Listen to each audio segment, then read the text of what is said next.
ఎన్నాళ్ళ నుంచో నీ దగ్గర ఓ విషయం దాచాను. గొప్ప తీసి మీరు బ్రాహ్మణులు గారా ఏమిటి? ఆ పాత బస్తీ సలీం గారితో హలీం గురించి డిస్కస్ చేసేప్పుడే నాకు మనం వచ్చింది సుమి. బా ఆపరా నీ అప్రాచ పరిమాణాలు నువ్వును. నిన్నో విషయం అడగాలనుందిరా. ఏమిటి? నువ్వు ఎప్పుడైనా ఎవరినైనా ప్రేమించావురా? ప్రేమ? నేనా? మనం కూడా ప్రేమించొచ్చా గురువు గారు?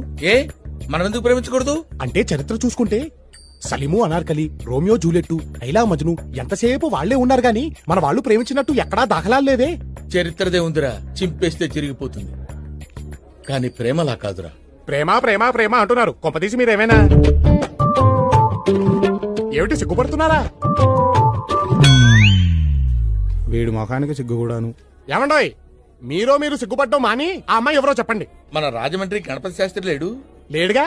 పోయిన పుష్కరాలకి మనిషిగా మునిగి శవంగా తేలాటగా. ఆ శవానికి పిండం పెడుతూనే వాళ్ళ పెద్దమ్మాయి శశికళకి బీటేశా. ఏమిటి మంత్రాలు చదువుతున్నా? నోరు మంత్రాలు చదువుతుంటే కళి ఎన్నాళ్ళ నుంచో